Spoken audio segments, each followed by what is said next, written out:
Es sábado 21 de noviembre del año del Señor 2020. Hoy celebramos la memoria de la presentación de la Virgen María. El Evangelio de hoy está tomado de San Lucas, capítulo 20, versículo del 27 al 40. En aquel tiempo se acercaron a Jesús algunos saduceos. Como los saduceos niegan la resurrección de los muertos, le preguntaron: Maestro, Moisés nos dejó escrito que si alguno tiene un hermano casado que muere sin haber tenido hijos, se case con la viuda para dar descendencia a su hermano. Hubo una vez 7 hermanos, el mayor de los cuales se casó y murió sin dejar hijos. El segundo, el tercero y los demás, hasta el séptimo, tomaron por esposa a la viuda, y todos murieron sin dejar sucesión. Por fin murió también la viuda. Ahora bien, cuando llegue la resurrección, ¿de cuál de ellos será esposa la mujer? Pues los 7 estuvieron casados con ella.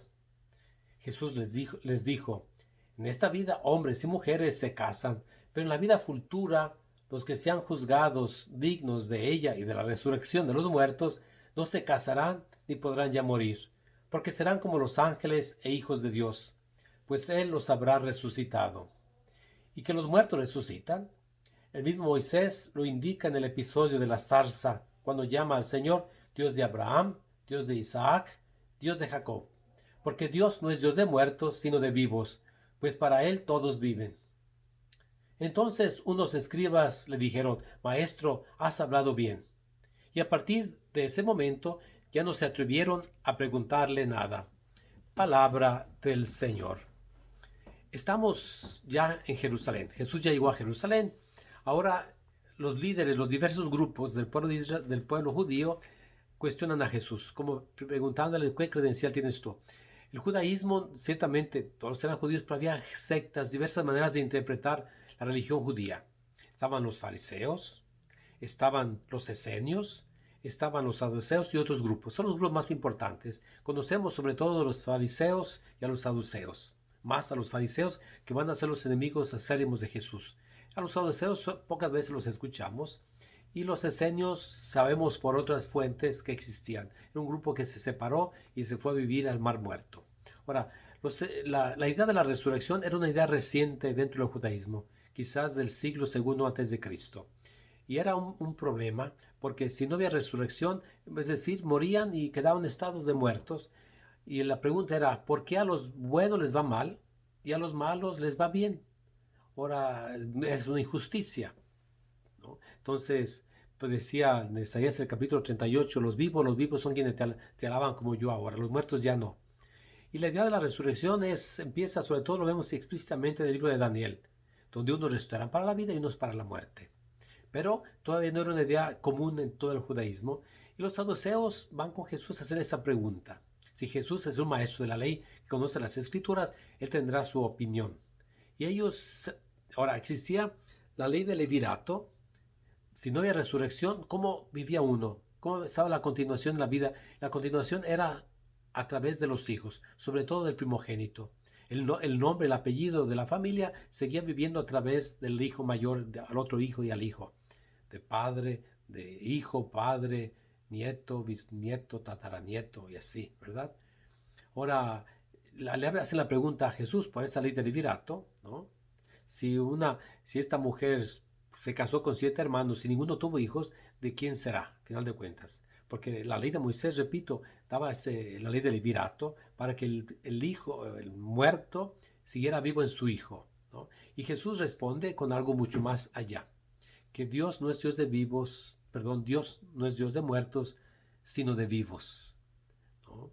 Dios es el viviente. De hecho, la palabra Yahvé quiere decir aquel que da vida, aquel que sostiene la vida. Leyendo el libro del Génesis, el capítulo 1 y el capítulo 2, es Dios que crea de la nada todas las cosas.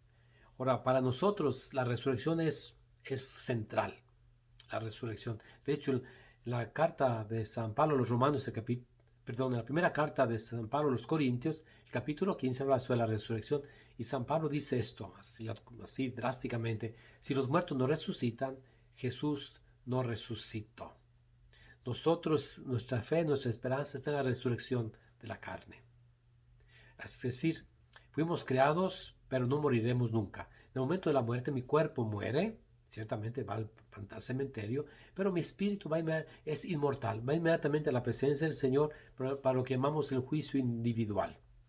Y el día que Jesús venga, el día de la resurrección de los muertos, este cuerpo resucitará. Si este cuerpo ayudó para mi salvación, irá al cielo. Pero si este cuerpo fue causa de mi condenación, también irá a la condenación, al final de cuentas. Los cristianos siempre proclamaron eso: Jesús murió y Jesús resucitó. Si Jesús no resucitó, vana es nuestra fe. Y en el credo profesamos: creo en la resurrección de los muertos, en la vida futura, en la vida eterna. Ahora, los saduceos no creen en eso, y Jesús, en cierta manera, se pone del lado de los fariseos. Hay un pasaje en Hechos de los Apóstoles donde Pablo va a ser juzgado en el Sanedrín. Y él sabe que el Sanedrín está dividido entre saduceos y fariseos. Y Pablo dice: yo soy fariseo y creo en la resurrección. Me van a juzgar por eso. Y en ese momento hay un pleito, conflicto entre los fariseos que defienden a Pablo porque creen en la resurrección y los saduceos que están contra la resurrección. Acuérdense, nuestro Dios es el viviente. En el Evangelio de San Juan constantemente se repite: para que creyendo tengan vida y vida en abundancia. La vida eterna es la vida en abundancia. Y esta vida en abundancia empieza aquí en la tierra, cuando nosotros aceptamos a Jesús como el Señor y vivimos y somos vivos. Podríamos decir de otra manera también: por el bautismo renacemos. Lo que nace de la carne es carne, lo que nace del espíritu es espíritu. Por el bautismo renacemos a la vida eterna, esa vida que nunca va a terminar, esa vida en plenitud. Por eso nunca nos cansamos de vivir. Queremos vivir para siempre. Viviremos para siempre en la presencia del Señor. Te recuerdo, mañana domingo es fiesta de Cristo Rey, aquí la misa. Tenemos misa hoy sábado a las 5:30 en inglés y a las 7 en español. Y mañana domingo tenemos misa de esta manera: a las 7 de la mañana en inglés, 8:30 en español, 11 en inglés, 1 de la tarde, 4 de la tarde y 6 de la tarde en español. Vamos a rezar la comunión espiritual, el Ave María, y nos vamos. Y te invito a que compartas, pongas primero like a este video, ahí en Facebook, en YouTube, pon like y lo compartas con todos tus contactos, que algo sirva para vivir en plenitud, para no vivir en pecado mortal. Y rezamos la comunión espiritual. Yo creo, Jesús mío, que estás real y verdaderamente presente en el Santísimo Sacramento del altar. Te adoro, te amo con todo mi corazón. Deseo recibirte dentro de mi alma. Mas ya que no lo puedo hacer sacramentalmente en ese momento, venid por lo menos espiritualmente a mi corazón. Como si ya te hubiese recibido, me abrazo y me uno todo a ti. Señor, no permitas que jamás me separe de ti. Dios te salve María, llena eres de gracia, el Señor es contigo. Bendita tú eres entre las mujeres y bendito es el fruto de tu vientre Jesús. Santa María, Madre de Dios, ruega por nosotros los pecadores, ahora y en la hora de nuestra muerte. Amén. Dale, Señor, eterno descanso y brille para ellos la luz perpetua. Que descansen en paz, así sea. Que tengas un bendito sábado en el Señor. Amén.